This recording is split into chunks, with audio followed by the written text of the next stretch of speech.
Hi everybody, it's Tim Buckle, Chimp mentor, and I'm out and about in a beautiful place, and this isn't far from where I live, so I'm really lucky, and I appreciate that not everybody is as lucky as me.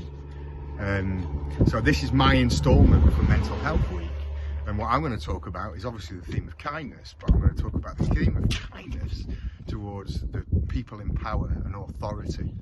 And I'm going to start by making you an offer.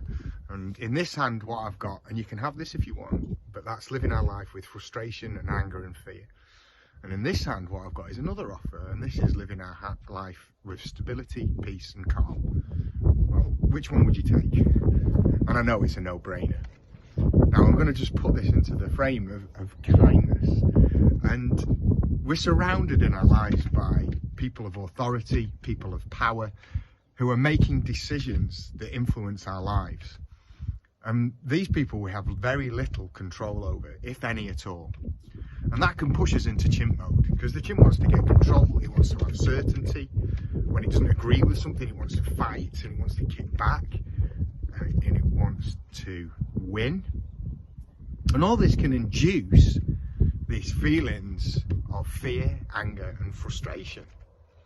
And I want you to think about what could the consequences for you and all of us of actually living in chimp mode in the world that we live in. What's it like? How does it influence us? How does it influence other people? Now I want you to offer you an alternative, and that's going human. And these are all words that we could sort of bind on to kindness. Because when we're in human, we have empathy, we have compassion, we try and get understanding. Doesn't mean that we always agree with other people's points of view and stances, but what we try and do is understand where that person's coming from, and we're kind towards them. So I want you to think, this isn't about agreeing with these people who are in power.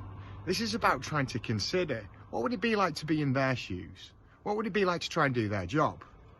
I may not agree with how they're doing it, but what would it be like for us? And see if we can be kind, not just to their opinions, but to the position that they're in. And this reminds me of people like Nelson Mandela, Martin Luther King, Malala Yousafzai. These people lived in oppressive societies. These people not only were emotionally hurt, but were physically hurt by what they were in. But they seemed to be able to keep kindness in their heart and peace, which meant that they came to the world and presented from a position of assertive power and were respected. And I want you to think, how could you, thinking in a kind way towards people of authority and decision makers, help you remain peaceful, stable and calm? Thanks for listening, guys. Keep staying safe.